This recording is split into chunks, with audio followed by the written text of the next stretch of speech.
And that is it. So for women's soccer Friday, as Louisiana Monroe Warhawks defeat the Louisiana Raging Cajuns 2-1.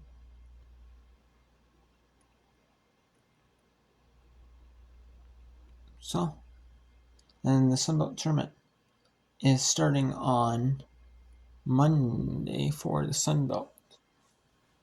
They are starting their conference tournament play Monday. They go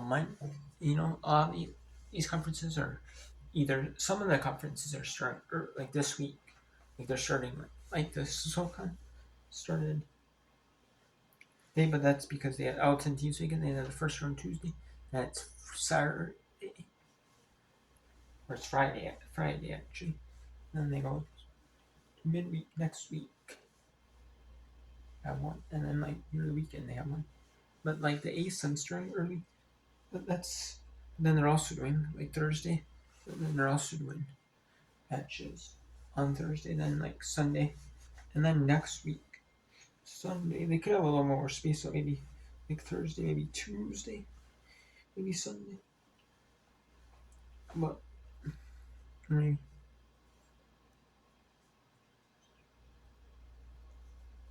so but and then but yeah, anyways, we have 3 matches here. Number 13 TCU at number 6 Arizona State on ESPN. It's on ESPNU because ESPN has ends as NBA inside the NBA. ESPN2 has Conference USA football, and then ESPNU has the volleyball. And we'll go to football only if there's one football game left. There's only volleyball left, and there's enough volleyball for so yeah. There's one in the fourth quarter of football, so one in the third. So one start at 7:30 Eastern, one start at Eastern, second one start at Eastern. So let's go to Kansas State at Utah. And they go right back to the well, and this time Williams converts. It's a nice thing for us.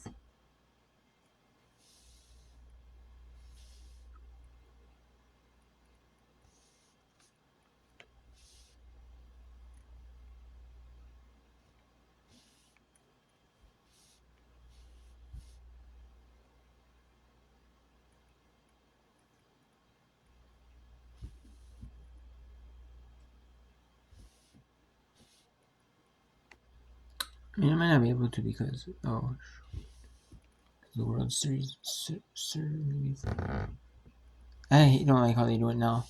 Before, how they did it was they had HD, SDHD.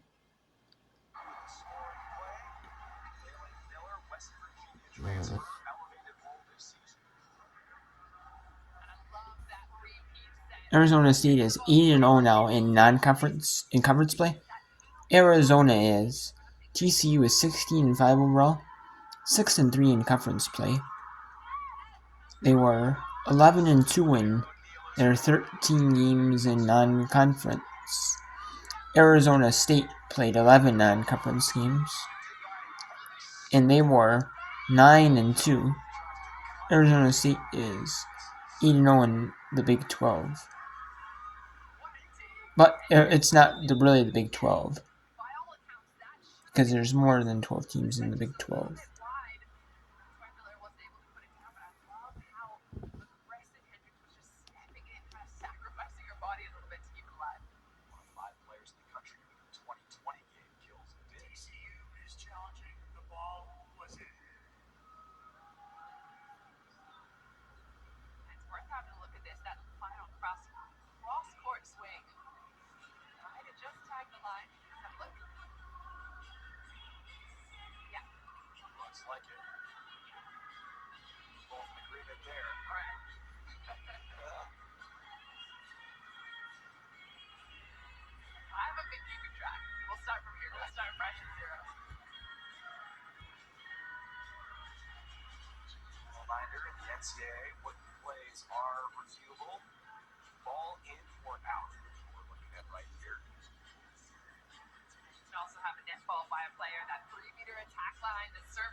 has some change. You can challenge more, a little more leeway in what you can challenge, but get to it if you successfully challenge and play that challenge. To the fifth set, each team gets an additional challenge, but never more than two. TCU is 0 for 1. After review, we are going to reverse the call. Ball and point TCU. So, TCU, big call there because they would have had no challenges left until a potential fifth set. Instead, the point And Texas Christian first and is not yet this. that's huge. Perhaps even more so.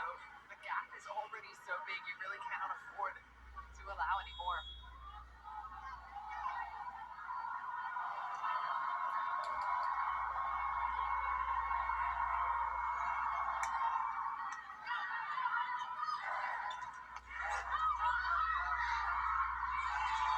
Nice swing from Kyla Presley, redshirted last season.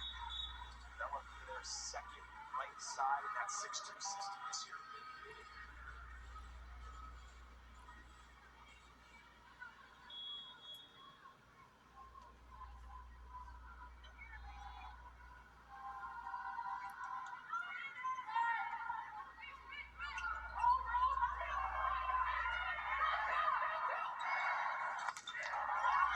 Clever is blocked.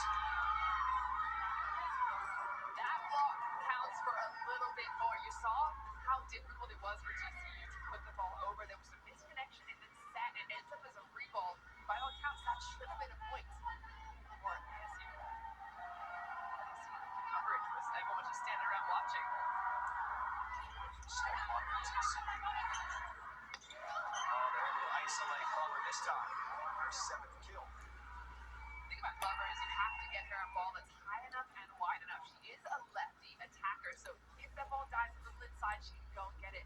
But if you give a player the width, they can make the decision where to go up and get the ball if they're coming in contact at the height, but also go line or cross. Let the player make the decision, not the ball dictate that.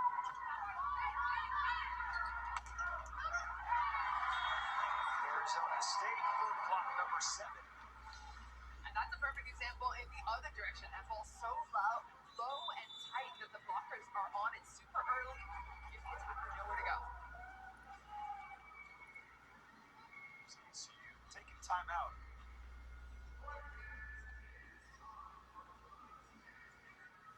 At the end of the season coming up, the NWSL. All 14 teams playing at either 3 or 5 o'clock Eastern. Playoff spots positioning on the line. The Current and the Wave at 3. Courage and Gotham FC on ESPN and the all-new ESPN app.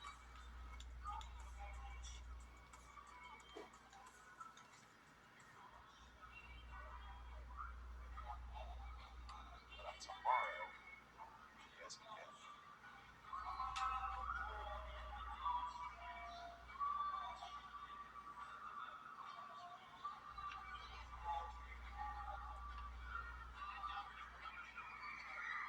Arizona State doing such a good job of getting offensive again. Something similar to what we saw in that first set. Here's a look at the leaders.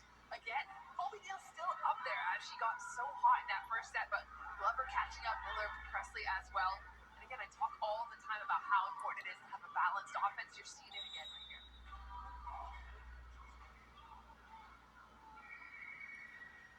Arizona State, 3 in the conference this year, at about 270 as a team, through a lot of that balance.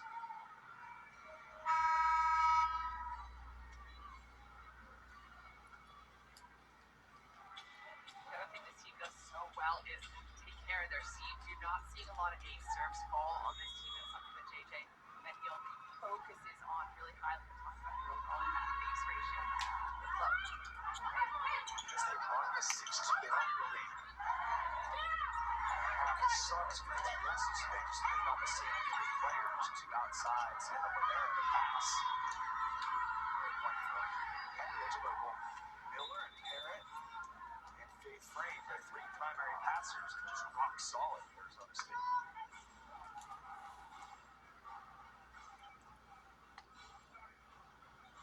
Surprised we haven't seen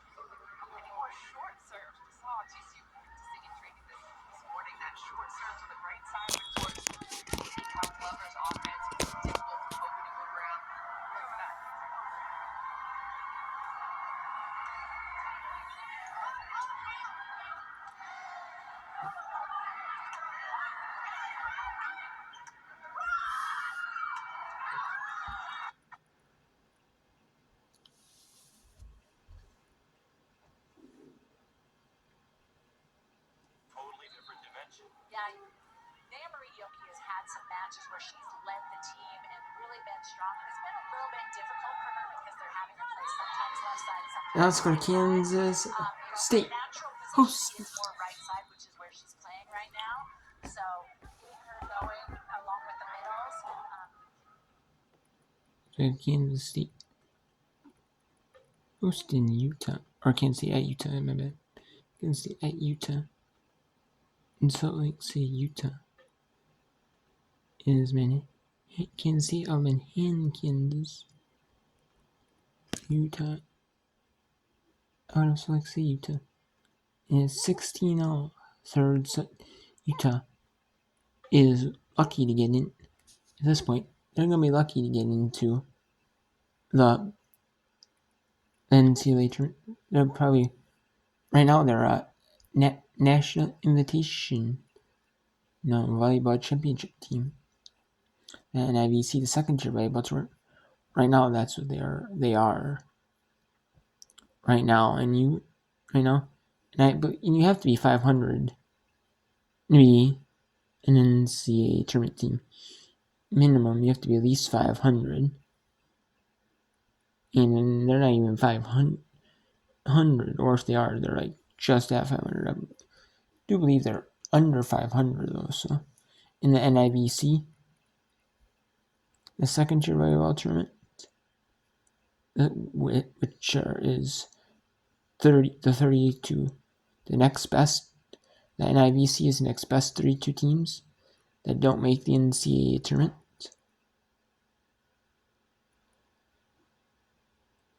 And Utah could be in that bunch. But I mean if they really slip, even if they really slip, they're not even making it to that tournament. So, and not even making it to the second tier tournament. And it's like,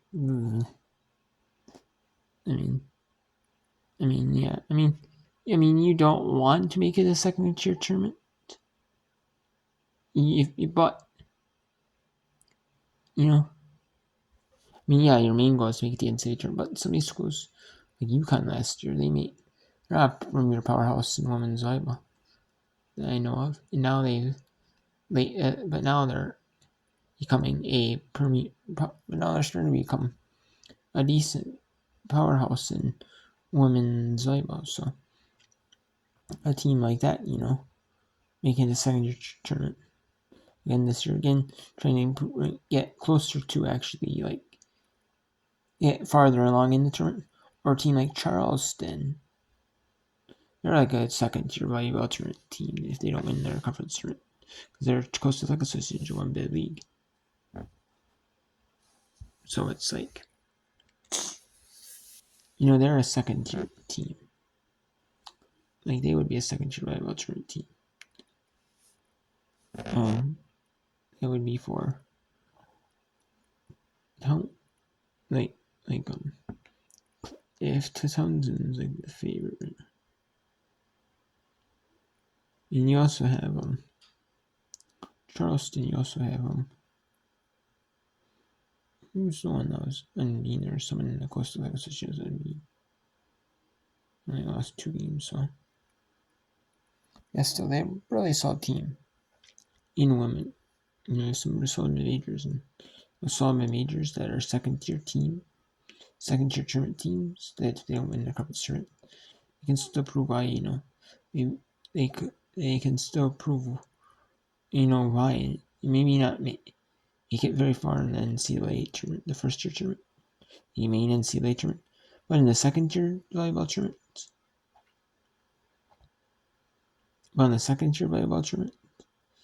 you can maybe do a little bit of damage in that tournament, go a little bit farther, go somewhere in that tournament,